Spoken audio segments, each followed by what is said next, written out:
हरिओम साथियों, मैं हूं नीरज सोनी और मैं हूं मध्य प्रदेश के छतरपुर से। और छतरपुर में हूं मैं पिछले 25 साल से पत्रकारिता कर रहा हूं और इस समय खुद का एक यूट्यूब चैनल चला रहा हूं।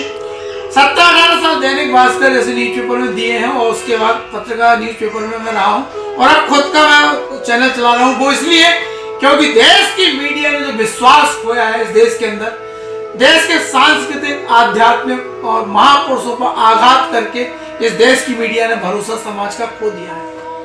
और इसी कारण से मुझे मजबूर भी होना पड़ा कि हम ऐसी मीडिया से दूर होकर एक स्वच्छ मीडिया में काम करें और अपना खुद का चैनल चला रहे हैं। मैं बात इस मुद्दे पे करने आया हूं कि संत आसाराम बापू जो एक ब्रह्मज्ञानी संत है और पूरे देश दुनिया को पता है कि एक मीडिया की षड्यंत्र, कुछ विदेशी ताकतों के षड्यंत्र के कारण उन्हें जेल में आज रहना पड़ रहा है। उनके खिलाफ ऐसे अनलगढ़ आरोप लगाए गए जिनका दूर दूर तक वास्ता नहीं था और यह बात साबित भी हो गई। उनकी बेगुनाही के ढेरों प्रमाण है। उसके बाद भी देश की न्याय व्यवस्था और देश की जो कानून व्यवस्था और देश की जो सियासत है वो आज भी उस ब्रह्मज्ञानी संत को छोड़ने में संकोच कर रही है। पूज्य बापू की रिहाई को लेकर पूरे देश में जन आंदोलन चल रहा है। जन आंदोलन सोशल मीडिया से लेकर समाज और अलग अलग स्तर पर चल रहा है। दिल्ली का दृश्य है, यहाँ पर 10,000 की तादाद में महिलाओं का जन सैलाब उमड़ा हुआ है। ये रिहा करो, रिहा करो।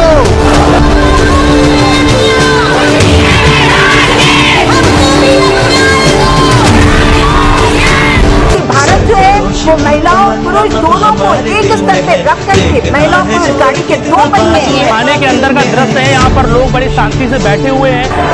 ये करणवीर, उसकी बेटी और दीपक जो है जिनके साथ मिलकर उन्होंने साजिश रची थी, आपके उन सबके खिलाफ यहाँ पे आज हमारी कंप्लेंट रजिस्टर हो। बापू के हजारों करोड़ों साधा के शिष्य हैं, वो सब लगातार बेगुनाही का सबूत प्रमाण रखते हुए उनकी रिहाई की मांग कर रहे हैं, अविलंब रिहाई की। ये देश का दुर्भाग्य कि देश में जो बड़े बड़े दुर्दांत अपराधी हैं जमानत पे और पैरोल पे रिहा कर दिए जाते हैं, लेकिन एक ब्रह्मज्ञानी निर्दोष संत को जेल के अंदर इसलिए रखा जा रहा है क्योंकि उस संत ने देश की जो सांस्कृतिक व्यवस्था थी, देश के धर्म अध्यात्म पर जो विदेशी ताकतें कुप्रहार कर रही थी, उनके खिलाफ लड़ने का एक उनने आंदोलन शुरू किया था, एक अभियान चलाया था। गुरु तेग बहादुर बोलिया, सुनो सिखो बड़भागिया, धड़ दीजे धर्म न छोड़िए।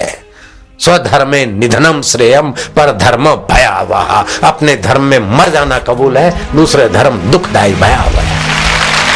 हम अपना धर्म क्यों छोड़े? ओम ओम ओम ओम। और इसी कारण से उन्हें एक ऐसी साजिश का शिकार होना पड़ा जिसमें दूर दूर तक कोई सच्चाई नहीं थी। एक बालिग लड़की से नाबालिग करार दे के आरोप लगाए गए दुष्कर्म के, और जब दुष्कर्म साबित नहीं हुआ तो पास्को एक्ट का आरोप लगवाया गया। पास्को एक्ट में सजा के पहले एक संशोधन किया गया जिसमें आजीवन कारावास का प्रावधान किया गया संसद में। इससे सब कुछ साबित होता है कि कहीं ना कहीं बड़ी साजिश थी और निश्चित रूप से जब ऐसी साजिश होती है तो समय आने पर इनका खुलासा भी होता है। आज देश के सामने सच्चाई आ गई है कि एक ब्रह्मज्ञानी संत को किस तरह फंसाया गया था। तो मैं अपने चैनल के माध्यम से और देश के लाखों करोड़ों उन साधकों और देश के उन व्यक्तियों के माध्यम से मैं एक मांग करना चाहता हूँ जो मानते हैं कि एक संत के खिलाफ साजिश हुई थी और उन्हें निर्दोष संत को फंसाया गया था। तमाम सबूत है। सुब्रमण्यम स्वामी की जो अलग जो रिसर्च रिपोर्ट है उनको अगर देखा पड़ा जाए तो समझ में आता है कि संत आसाराम बापू फंसाया गया था एक बड़ी साजिश में। और उन पर जो आरोप हैं वो उस बलात्कार की, उसमें जो पुलिस की जो मेडिकल रिपोर्ट है कोर्ट में पेश है, तो कहते हैं कि कोई निशाना नहीं है, कोई संकेत नहीं है, कुछ नहीं है। और जिसने आरोप लगाया वो उसके लिए साक्षी में या सपोर्टिंग विटनेस के दृष्टि से कोई नहीं है। तो जब जयललिता को दंडित होने के बाद बेल मिलती है और लालू को दंडित होने के बाद बेल मिलती है, तो इनको जब सारी कारोबार जो होना है, विटनेसेस का पूछताछ, ये सब होने के बाद इनको क्यों नहीं बेल मिला? आरोप के आधार पर तो मैं नहीं जाता, आरोप तो 1000 लगते हैं। आरोप RSS पर लगती है कि उन्होंने महात्मा गांधी की हत्या की, कांग्रेस वाले करते रहते हैं, उसमें इतना सरासर झूठ है। कई लोगों को जैसे जयप्रकाश नारायण के बारे कहा था कि उन्होंने सेना को विद्रोह करने के लिए आह्वान किया था, उससे सरासर झूठ था।